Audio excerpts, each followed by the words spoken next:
Hi, this is Ivan, and you are listening to Ivancast podcast. Welcome to another episode of my music discovery podcast series. Today, I have a very special guest from Denmark, the one and only, the wonderful Astrid Engberg, ladies and gentlemen. I really enjoyed talking to her, so I hope you enjoyed also these conversation. But before that, I just wanted to let you know that a new book has been published this week about Charles Darwin.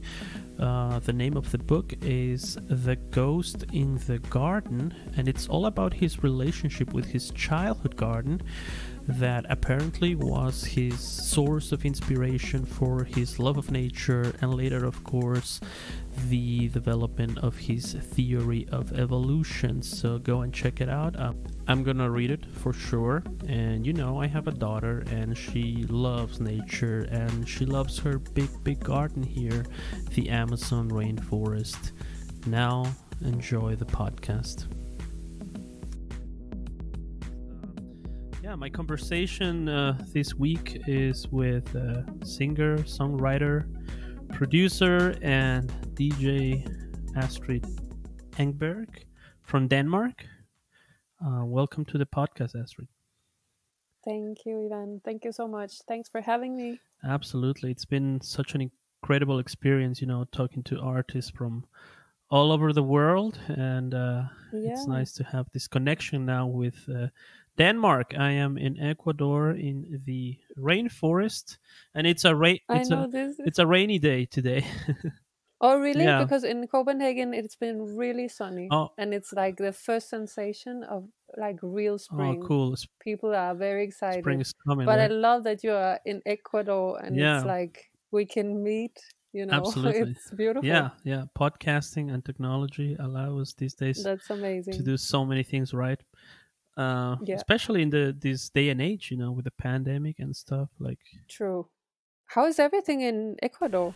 How are you? Yeah, well, I mean, we are again under lockdown. Mm-hmm. Okay, there good. was an increase in the number of cases, so we are pretty much the whole country is in a state of emergency again. So terrible situation, actually. Yeah, I understand. Yeah, and let's see what happens. I mean, in the situation in Brazil right now, it's pretty terrible. Really intense. There is an explosion again of COVID cases. Yeah, it's horrible. Yes, we have to send a lot of light and really. Yeah, what's going on in Denmark? Are you still in quarantine? In Denmark, they're slowly opening up a little bit, but I mean, I feel we've been quite lucky. So even though we take all the precautions and we've had lockdowns, it's not the massive pressure on the hospitals and stuff. Maybe I don't know if we are like more distant people. We don't have a lot of social contact. Maybe I don't know. But I mean, both my parents had it like a year ago in the very beginning. Okay. And my dad was really sick. But so I have a lot of respect for this disease. But at the same time, I think it's the same as everywhere. We just try to stay positive. Are and, you enjoy the little things? Yeah, absolutely. Are you still waiting to get vaccinated, or did you already get your? Yeah, they started vaccinating like elderly people. So I think we have to wait a little bit, maybe in July or something. I don't know. How about you guys? Where are you? I'm also on the waiting list. It's gonna take a while, I guess.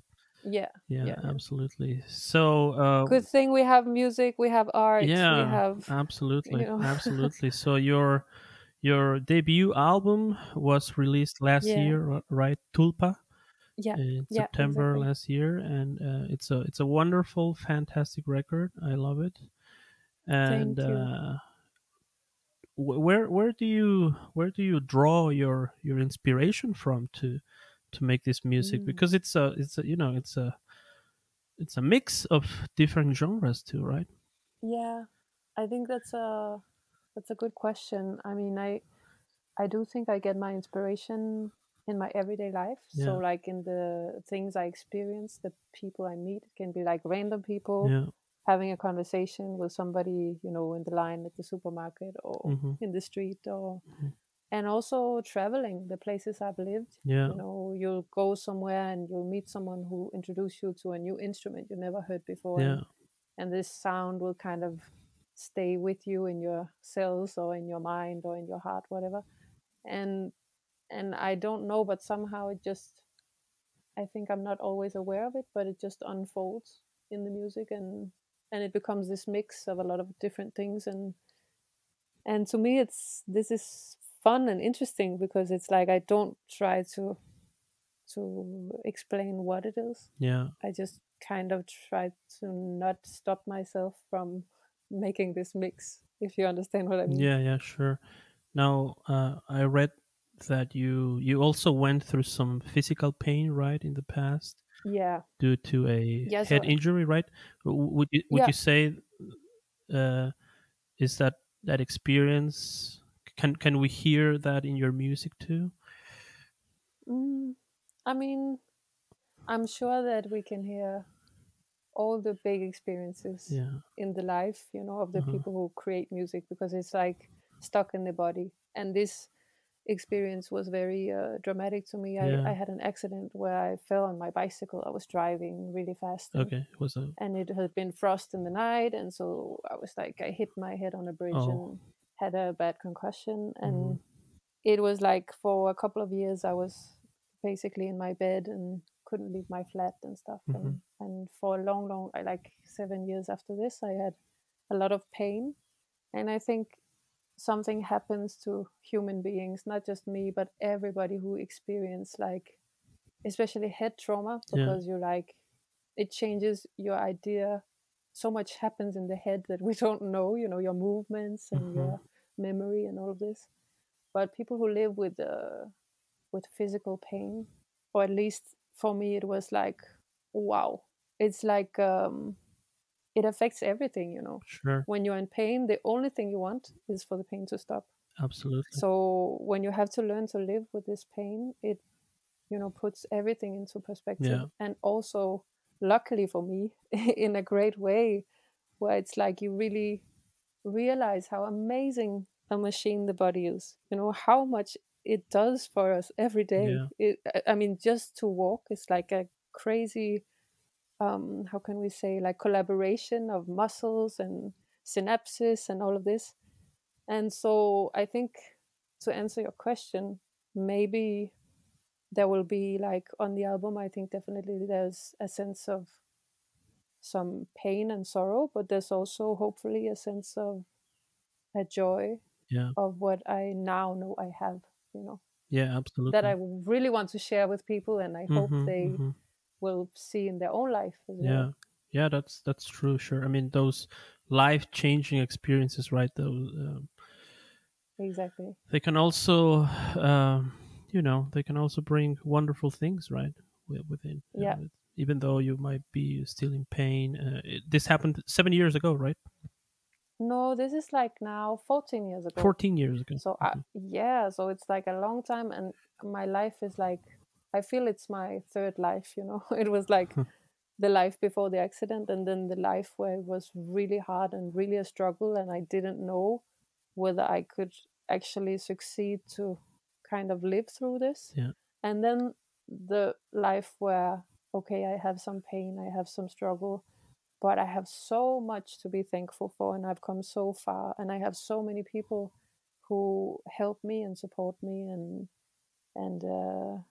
I have, I think, a new joy Yeah. in life that Absolutely. I'm Yeah. very I thankful mean, about. and we can hear that in your album, right?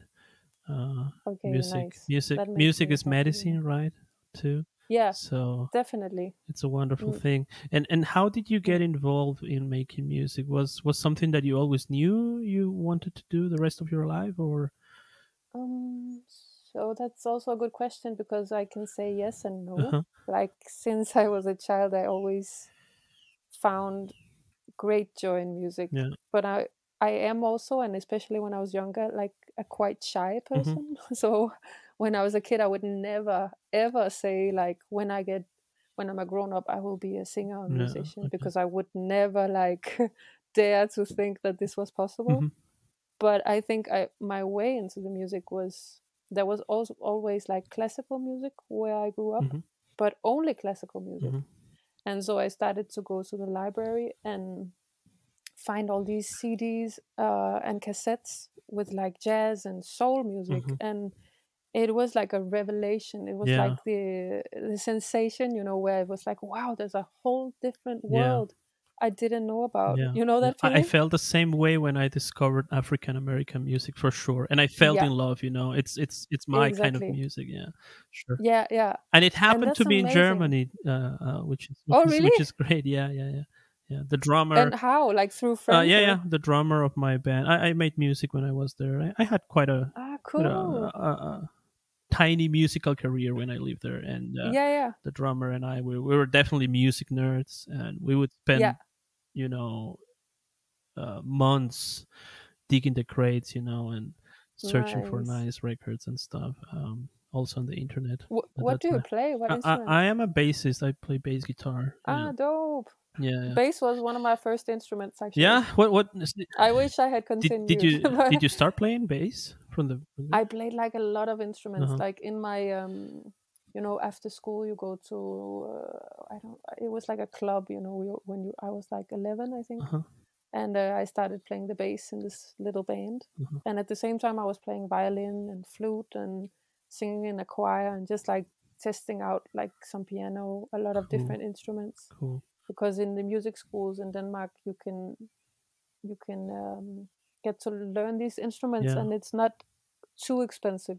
It's like supposed to be something that parents can afford. Yeah. So that's really nice. Mm-hmm. And it kind of gave me a foundation of just like I was never a virtuoso, on Mm-hmm. any of these Mm-hmm. instruments, but it built kind of an understanding of musical systems and sound and the difference sound or the different sounds. Mm-hmm. And I think it's something that has stuck more with me than I actually realized for many years. Mm-hmm. But how did you start playing the bass, if I can ask? Yeah, yeah, sure. I started playing when I was 14, I guess, and it was just Uh-huh. a school band kind of thing. Nice. My friends were they were forming a band, and there no They no needed a nobody bass wanted to player. play the bass guitar, so I thought, okay, I What? will get a bass guitar. Yeah, yeah, Yeah, that's like the dopest yeah, yeah. instrument. I mean, I love It the was drums and bass. yeah, That's like, wow. yeah. So it was kind of a coincidence, but at the same time, it was very cool. Yeah. From that moment on, I never stopped playing. Yeah. Yeah, Oh, that's basically, cool. yeah, sure. And what kind of music I mean, how can we imagine Scandinavian or Denmark in this case music? Do you have like folk music or any native instruments? Because I don't know nothing I mean, about this, for example, so to say, no, I Scandinavian mean, native folk music or something. there definitely is a lot of folk Yeah, music in Denmark and Sweden and Faroe Islands yeah, um and and it's beautiful music. It's yeah. not music that I have like gone too deep into. Mm-hmm. Mm-hmm. My boyfriend is much more kind of has a background Oh, in, okay. in some of this music, Mm-hmm. so he's kind of introduced me to some of it. But I think for me, it's more like I mean, some of the classical composers, which is like Carl Nielsen, for example, who's a Yeah. Danish composer. He has like some beautiful melodies Mm-hmm. that for me sound very like Nordic and very Danish to me. Yeah. Like when I listen to music from Finland, Yeah. there's something in there. I mean, when I say classical music, it's also in the songs, we sing at funerals or weddings and all this. It's also in choir music. Yeah. There's like some of the melodies are so like from Finland, I can like feel the woods, Yeah. I can, Yeah. and Wood. this is yeah, Yeah. like woods and the sea for me, like Yeah. I have a really great friend in Paris where I used to live, and Mm-hmm. she came to Denmark a couple of times, and she always says like Denmark is the blue country, Yeah. because like we have a lot of water and the sky is blue, and I didn't think about it before, but like in the summertime, and in the winter as well, it's something about it doesn't get dark like from one second to the other. Mm-hmm. It's like a long phase of like blueness. And I feel it, we hear it in the music too. I mean, it sounds Yeah. maybe a little bit abstract, Yeah. but there's a lot of this blue. Sure. Sure. And tulpa, the name. I was also wondering, what does it mean? Is there a meaning? Yeah. Yeah, I mean, so Sounds like a flower or something to me. that would be Yeah. beautiful. But so the tulpa is actually Is it a an Danish word? interesting. No. No, it's a. I think it actually comes from Tibet originally, Oh, okay. but it's a phenomenon that's described by people where you can kind of manifest uh, a being that's kind of like a copy of yourself. I mean, Uh-huh. actually, a physical being that's a copy of yourself, Okay. an entity, we can say. But the thing is that this being can kind of set itself loose from the host Yeah. and have a will of its own. So you might have created it with your mind, Uh-huh. but at some point, this being can say, okay, now I want to live my life on my own. I'm going to leave this host who created me. Uh-huh. And it can act both in good and bad ways. And in many levels, like when I came across this idea of the tulpa, Mm-hmm. I was like, wow, this is super interesting. Yeah. For me, in a personal sense, that I really had to reinvent myself and my life Mm-hmm. because everything fell apart in my accident, and my identity Yeah. and whatever was taken away. Mm-hmm. Mm-hmm. So in a way, by manifesting that, okay, I'm gonna have a good life, I'm gonna be better, I feel that I created this new person or whatever. Did you But in a different. did you lose your No. memory from that accident? I mean, I didn't lose it, but I had, especially in the first 2 years, quite a few incidents where I would leave my house and I didn't know Mm-hmm. how Mm-hmm. to find my home again, Wow. and Okay.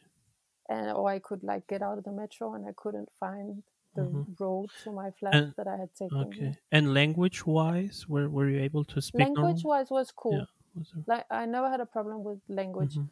but there was like I mean, reading was very difficult because of like eye situations, Mm-hmm. Mm-hmm. and then I could sit by the piano and it was like somebody had given me a book in Arabic.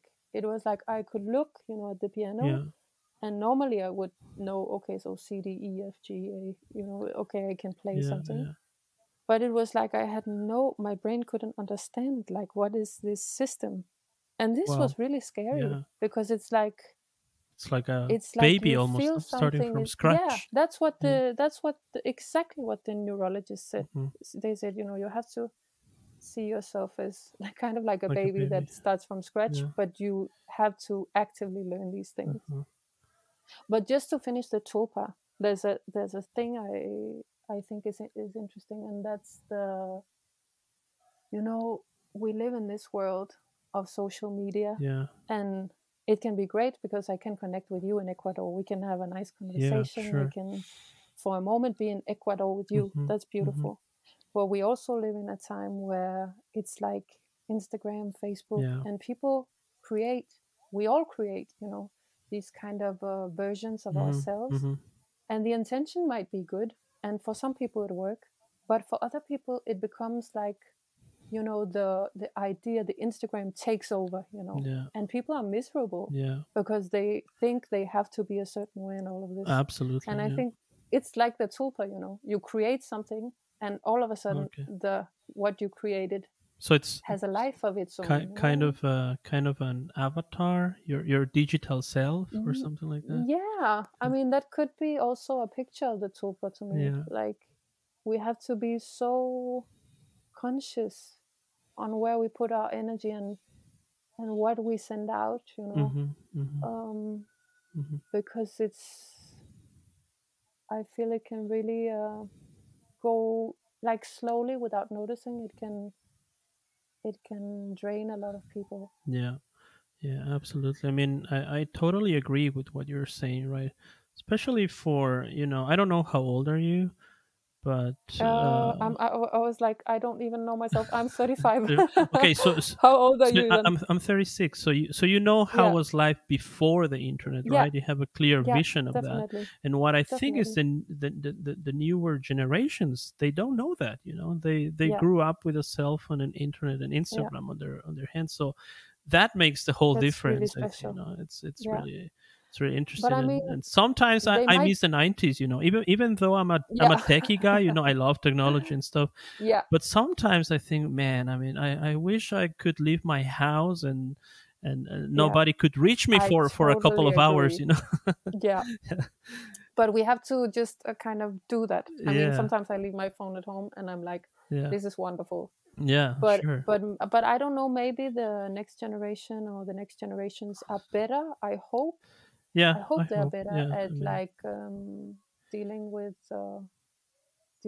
this, because I totally agree with you. It's crazy. I mean, I remember the first time I saw my teacher having a cell phone, and it was huge, and she had to like pull out this antenna, and we were all like, wow, I feel the phone was like as large as her head, and it seems so long ago.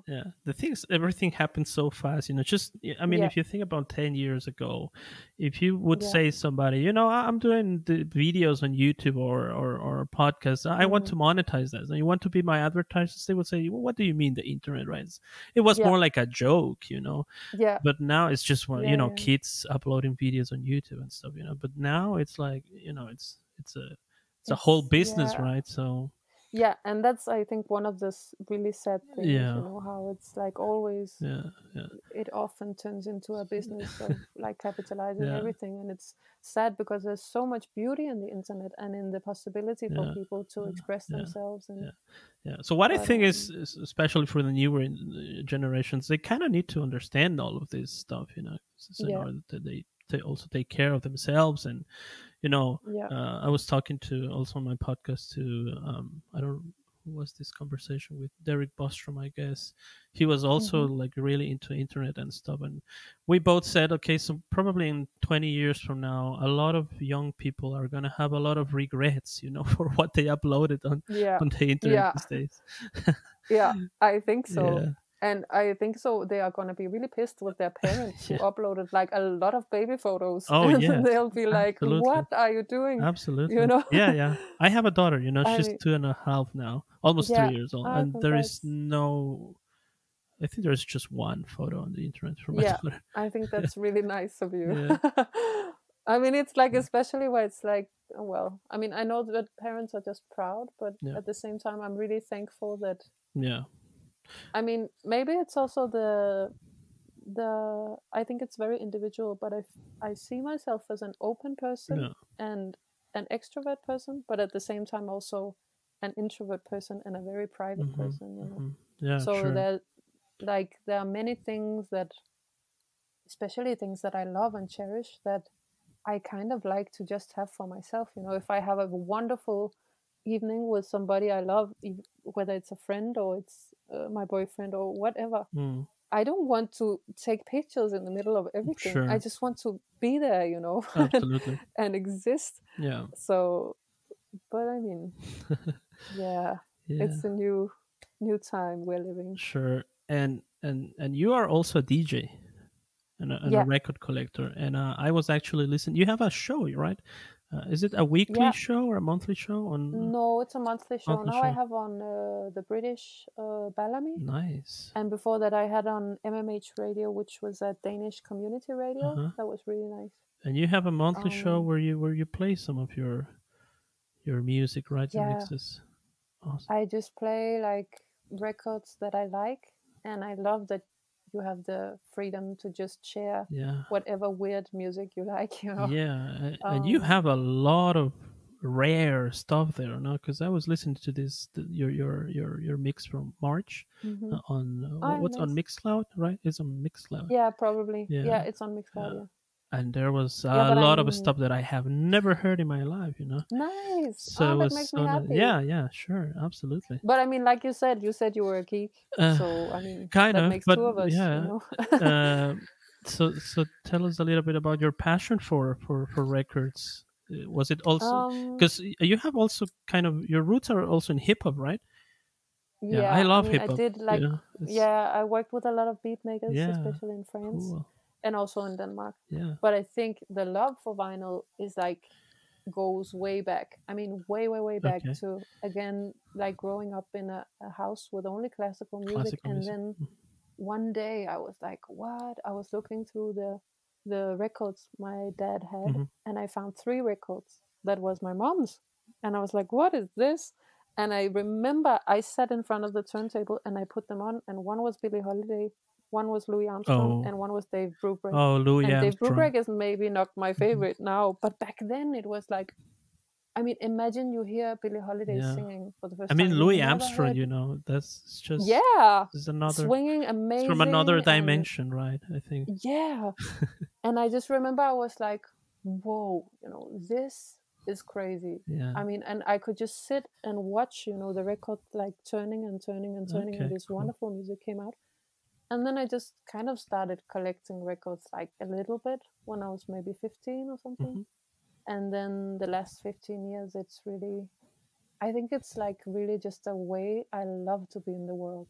I love to go into a record store and just browse, Yeah. see what I It's can nice. find, listen, talk a little bit to the people, maybe buy something, Yeah. go home. Yeah. It's like there's a slowness, and there's a kind of like the sensation I had at the library or you had in Berlin. They kind of like, whoa, there's a world that I didn't know about. And you can see just an album cover when you're at the record store and you're like, what is this? Let me check it out. And then it's like, what? This is the craziest shit I ever heard. Yeah. I love that sensation. Cool. Yeah. Sure. Absolutely. I don't know, how is it in Ecuador? Can you find No, like not vinyl really. or? I mean, there are a couple of stores, but Yeah, not really that not so much. much. No, not so much. They No. are also very expensive here. Everything Yeah, is I can expensive here, imagine. so Is it really? yeah. I So mean, things like imported stuff is always very, of very course. expensive. Yeah. Yeah. Yeah. So let's talk about instrumentation for a moment, okay? Mm-hmm. What's like your gear? Do you have a pedal board? What instrumentation do you use to create your sounds in Tulpa, for example? No? I can Yeah. hear a tuba even in one of the songs, right? Yeah. And I love Like it. I in love the tuba. actually, yeah, me too. Yeah, That's like the essence of the album yeah. almost. I mean, I love the It's tuba. like the base of the Um, classical instrument, yeah, right? yeah. Yeah. And it's a guy called Anders Bo Eriksen who plays the tuba, Uh-huh. and he's amazing when he plays live. He's like he's so full of life, and he's like dancing, when he's playing, Cool. and he's just, for me, he brings a really good energy Yeah. to the stage. Okay. But so like I work in Ableton Live, Yeah. and then I have like a lot of analog gear, like pedals and Yeah. like Helicon pedals and Space Echo and different things. And then then I play different things. I play like the piano, Yeah. Nord Electro, Nord but I Electro. also have a Uh-huh. but I also have a pianist who is playing on the album, so it's like a mix. Uh-huh. Like I play the more simple things, and he's like more virtuoso in what he does, and I love his style. And then there's like a lot of percussion that I play that I've collected from my travels over the world. And there's the tuba, of course. And then I love to, especially on tuba, I love to write for horns and strings. And that was like a new thing. I think that I took more time to work on the arrangements, and because I also have the SP404, which is like a sampler. The SP404, no? Yeah. Yeah, it's a Roland sampler. It's a sampler, yeah. Yeah, but so that's like part of the ground track. But then when I compose for horns and strings, it's great to. I mean, I invited some amazing musicians to the studio, and it's just great to have it played live by real instruments. Sure. I can play some flute myself, but I thought about, okay, I can also just produce, just in quotations, because I mean, I don't want to judge, but for me it's a different thing. I could just record the horns or use a plugin and have the sound of the horns, and that does sound great. But something happens when we record organic instruments. There's like a different timbre. Mm-hmm. Can you say this? Yeah. And there's like also just the energy that is created in the studio when people meet and play together, you know. Mm-hmm. So I had like a lot of sessions, and then I would sit and produce afterwards as well in live. Yeah. And kind of built a lot of layers, and cut and move and, you know, Nice, compress nice, and nice. You yeah, know, until yeah, I felt, you know, there was a balance in cool, like space and cool. music. And how did you learn all that? Like, for example, how to work with Ableton Live or the SP404? Was it just video tutorials, or did you went to college or something like Um, that?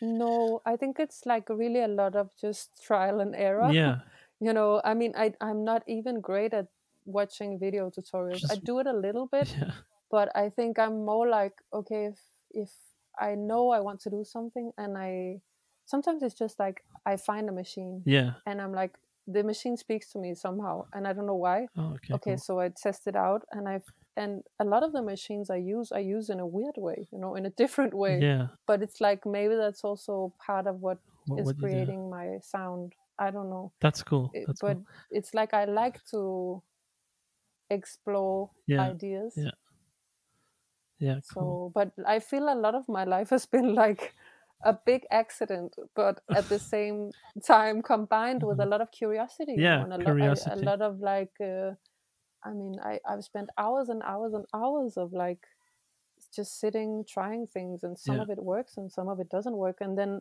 maybe 5 years later, you're like, whoa, but this thing that I'm doing now, I see the direct connection to the track I did 5 years ago that never came out, you know. okay. It's like it's really inspired, or it's like a circle, you It know. makes sense after a while. It makes sense after a while. That Yeah. might be it. Yeah. Yeah, So that maybe might be maybe it. we can break down one of your songs, Daylight, maybe, Yeah. or which one is like Yeah. your? Do you have do artists have like a favorite song on each LP or? I don't know if they do. I Yeah, don't know if I do. I think that I don't think I have a favorite. I think I have different kind of little loves for the different yeah. songs, So or maybe you let's know. talk about Daylight, and it will be cool Yeah. if you first of all if there's a like a nice story behind the song, and then maybe you can tell us a little bit about the production and creative process. Yeah. Maybe we can talk about the form and the melody, the So I think, harmony, the chords, the yeah. voicing, all the nerdy stuff. Yeah, yeah, Let's yeah. break it down, Yeah, okay? yeah. I Daylight. mean, I think daylight is like I remember daylight. I mean, sometimes it's hard to go all the way back to the start, but I Yeah. remember that daylight started with the bass in my head. Okay. And sometimes it happens that I can't sleep, and then I'll sing basses or whatever on my voice Oh, memo, you okay, know. cool. And I remember I had that now I don't remember the Uh-huh. tuba line, Okay. and I was like humming it on my phone, and I was like, this has to be played by a tuba. So this was the groove that kind of led everything, you know, Oh, okay, cool. that was like pulling everything. Okay. And after the tuba, which I think I recorded on the note, like the bass, or maybe I sang it. I sang it directly in live. I remember the next step was the note. I wanted like some really dreamy keys, Uh-huh. because I had the vocals in my head. I had this like daylight, like a really like, I had an energy of something really light. And I think it was because a lot of, maybe I worked on Phoenix before Daylight. And Phoenix is Mm-hmm. like quite a personal, a little bit heavy track about like going through a lot of difficult stuff. And it's like a little bit psychedelic and Yeah. a little bit, you know. Yeah. So I wanted to go into this light energy where the only idea of daylight was to say, you know, okay, let's take my hand and let's go out into the daylight, you know, Mm-hmm. kind of like saying, Like, let's forget everything that's difficult and just be yeah. in this moment, and, you know, together, Yeah. and enjoy whatever light there is. And so the keys were really supposed to symbolize this in their lightness, you know. Mm-hmm. So I was playing like some layers, a little melody and something underneath.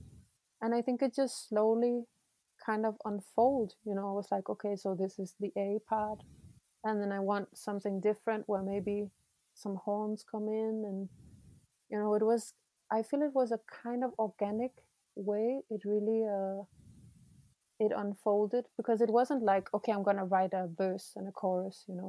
It was more about getting into a groove and then letting this groove unfold. Do you know what I mean? Mm-hmm, mm-hmm.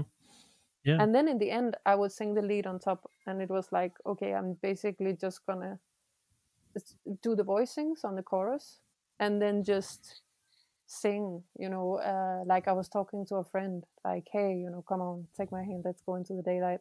And there was like this little scat solo that happened because I was just in a very like light mood. Yeah.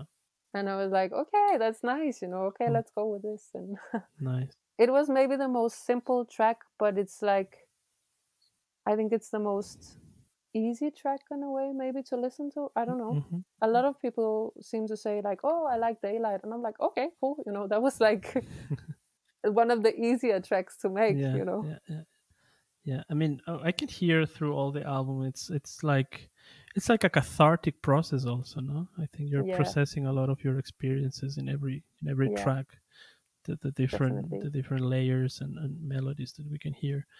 So and I mean, sometimes it's also just a reminder to myself, okay, Astrid, come on, remember the lightness, Absolutely. Or it's like, okay, let's remember to talk about what's difficult. Yeah. That's okay too. So I think you're right. Yeah, and it's such a great album that it has been critically acclaimed, right? I actually discovered you and the album because I'm a big fan of Bandcamp, and you were featured, no? One of the best albums in the summer of 2020, last year. Yeah, I mean, Bandcamp were really nice. It must be a great feeling when you wake up one day and you see on Bandcamp your album, right? Yeah, it was nice. I mean, it was also very nice that, like, I think 2 weeks before that, Andrew Jervis, who's like the head of the Bandcamp Weekly, you get like an email or something like that. Yeah, he just wrote my label and was like, yeah, we would love to do an interview with Astrid, and he's super nice. Cool.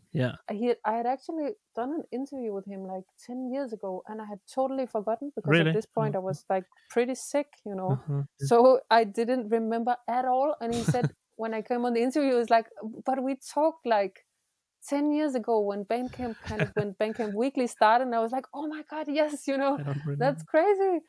And so of course it's really nice when people enjoy an album, because it's like, it is a strange process to do an album for me. It's like something that, I mean, I can say that I really enjoyed doing this album, even though it was also a lot of hard work. And it was like, I decided that I only wanted to work with people that I think are just really wonderful people. I mean, they're great musicians, but they are also just really wonderful people. So the whole process was nice, but it was also horrible, like everything else, because you're like day and night obsessed with these songs and sounds, and just before it came out, I think I was like exhausted. Yeah, sure. A lot of work. And maybe also because I'm like a shy person, it was like, I remember a friend who's also in the music business. She was like, but Astrid, if you don't want to put it out, we can just stop, you don't have to put it out. And I was like, I didn't say that I didn't want to put it out, but I was overwhelmed. I was like, because I think it's normal to be nervous. It's like you are reading your diary to the world. It's like you are going out into the street naked, and everybody's like, oh, hey, And I choose to do it, but at the same time, it can be so nerve-wracking. Sure, absolutely. And I was like, no, but let's go. I want to put it out, and I'm happy we did, because it was like, a lot of people are writing nice things that it helps them or inspires them. Cool. And I'm sure that you will get discovered also by more audience here in South America, because I have quite a people here in Ecuador, in Argentina. There are people listening in Chile, in Mexico. It's amazing. I mean, cool. When did you start this podcast? Almost 2 years ago. So cool. It's been a really wild and crazy and funny experience. I talked last week to Cut Chemist. You know Cut Chemist from I Jurassic saw that. That's amazing. That's definitely one of the highlights. I mean, it just happened. I was very nervous also.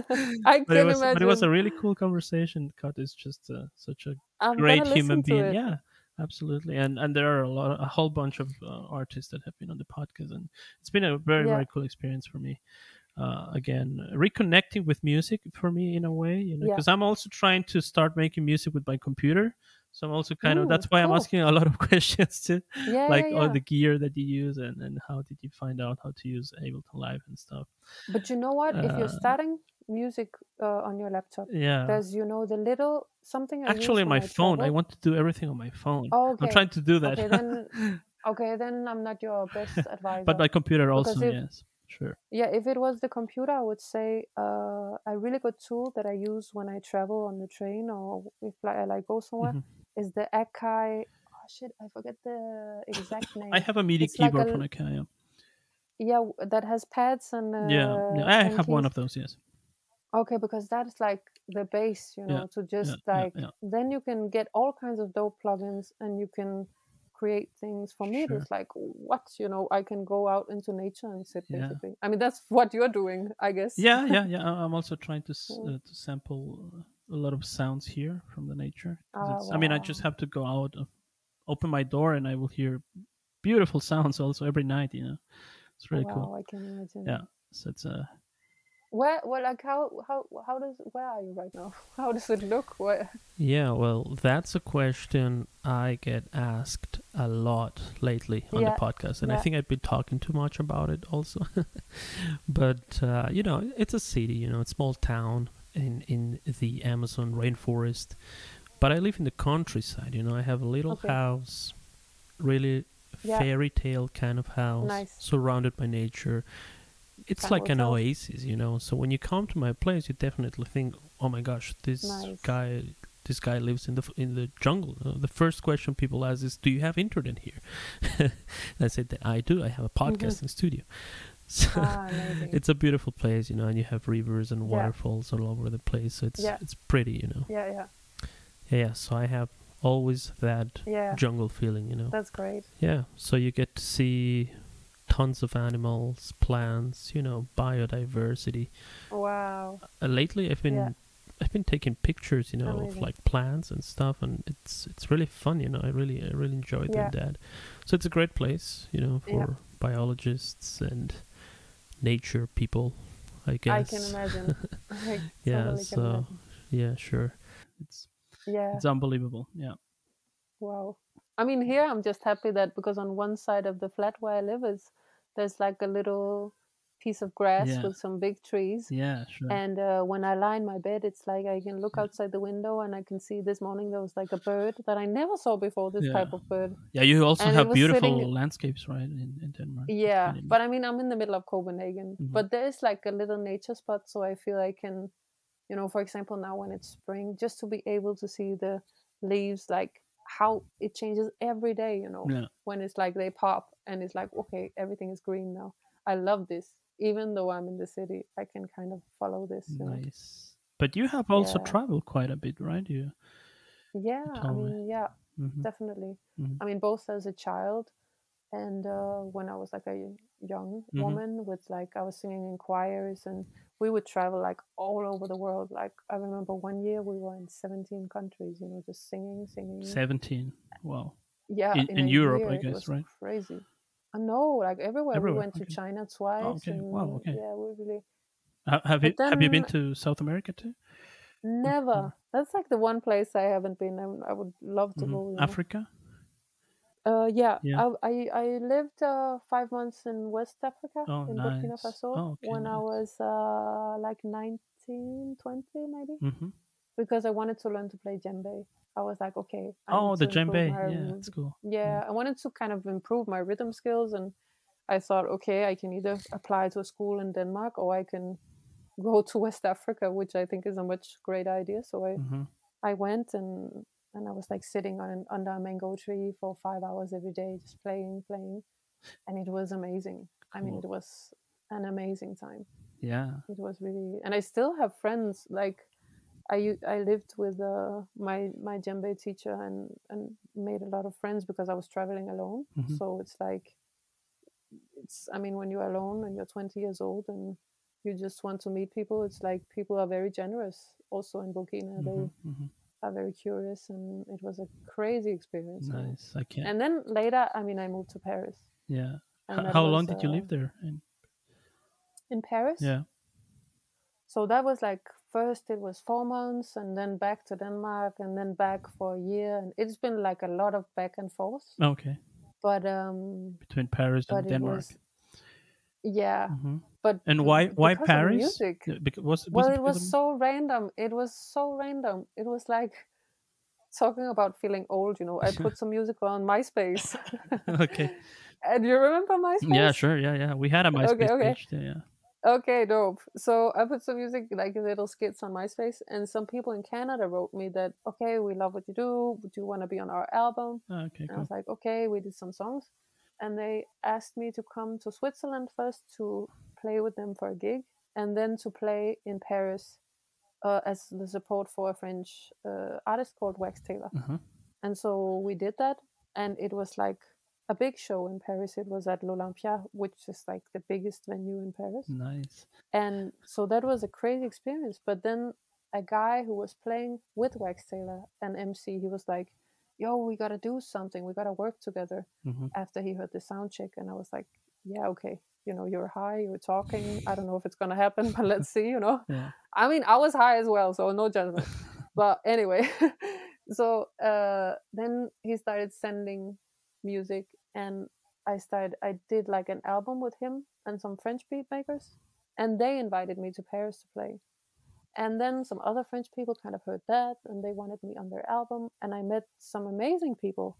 And I met an amazing singer called Jessica Fitoussi, who I connected so well with. She was like my sister, from just different the country. But it was like we met, and at some point I was like, okay, so all of my music is like in Paris and in France. So why am I in Copenhagen, Yeah. And basically it was just this one mail on MySpace that had me move to Paris and live some of the craziest years, and have some amazing experience. It's like incredible talking about the internet, how it can change your whole Paris. It's also a beautiful city. I know there are people that don't like it too much. I mean, it's intense and it's all kinds of things, but for me, it's like the way I got to know Paris was beautiful because I just moved there, and I knew like a lot of people in the underground beat scene, and I could just like go from studio to studio and jam and sing, and it was really like magical. Yeah. That's exactly what it is. Not like to get inside the subcultures and underground stories and clubs and the scene, the whole scene, right? Yeah, that's amazing. It's like, I guess, like Berlin. It's also those cities where you. Where did you live in Germany? I lived in a small city. It was called Bielefeld, but I also lived in Hamburg for a while. Yeah. And I spent a couple of months in Berlin too. Yeah, also exploring the whole musical scene. Yeah, so much good music in Berlin. Absolutely, there's a lot of great artists. Yeah, really. Astrid, it was really nice talking to you. Yeah, likewise. Time is really nice flying. to meet you. Yeah, sure. We're almost an hour on the air. Wow. So where can people get your music? Where can we find you on the web? So Bandcamp is, like you said, always a good place because they're so nice to the artists as well. So on Astrid Engberg on Bandcamp, or they can like find me on Facebook or Instagram. Go to Spotify or whatever, and yeah, just there's still a little bit of vinyl left, or they can just stream or whatever they feel. And if they have no money, they can send me an email and we'll figure that out. They can have a free stream maybe. Nice. But for me, it's so nice to see how the music travels. Yeah. That I'm sitting here in Nørrebro, Copenhagen, talking to you in Ecuador.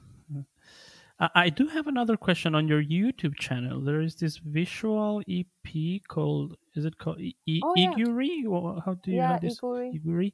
What exactly is that? It's like a side project, or? Yeah, that is. It's like a little side project I did in 3 days. The music, and it's maybe a little bit more electronic. Yeah, and I enjoy it. It's cool. Ah, cool. There's an amazing dancer called Marie Kay who's dancing in this The video is really cool. and, You know, I love visuals, yeah. so it's cool. Yeah, that's a woman called Slur. Ah. She's really, we had her for a show also, and she's like amazing. She brings all these organic things like leaves and stuff, and she's like creating the visuals organically live, and it's like a really beautiful experience. I feel she's very creative and talented. So nice. Yeah, I'm happy you enjoy that. Nice. So where can we hear your next mix or remix, or do you have maybe a show? Are you going to stream maybe live sometime soon? I don't know if we're going to stream like the next shows. I hope we can play for real audiences, but I know that on April 28th. So I don't know. We have a live stream coming out that we did with a venue called Vega in Copenhagen, which was a really nice experience, and I think I'm definitely gonna like link to it on my Instagram or whatever. Nice. And yeah, then next month another show on Bellamy, and I don't know. I'll try to keep things up to date on Facebook. Keep us posted, so everybody go and follow Astrid on socials. And Ivancast. Yeah, for sure. Thank you. Is there anything else you want the world to know about you? No, I just want the world to know that I hope that we will all succeed in staying soft and light. Yeah, sure. Loving. Absolutely. And if there's one thing I learned in my life where I've experienced a lot of things, it is that no matter what I do, I really want to keep on staying soft. Yeah. That's really nice. And I really want to say that every time that I meet people like you, you know, I definitely restore my faith in humanity, you know. And I love that. It's really wonderful. So thank you very much for being on the show. Thank you so much. It was nice to meet you. And it was so nice talking to you. Absolutely, it was very nice. And maybe we can listen to one of your songs now. We can end the show. Daylight? Shall we listen to Daylight? Let's go. Let's do it. All right. Astrid Engberg, ladies and gentlemen. Thank you very much. Bye-bye. Thank you. Bye.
Sun, so get in, take my hand as we walk into the daylight,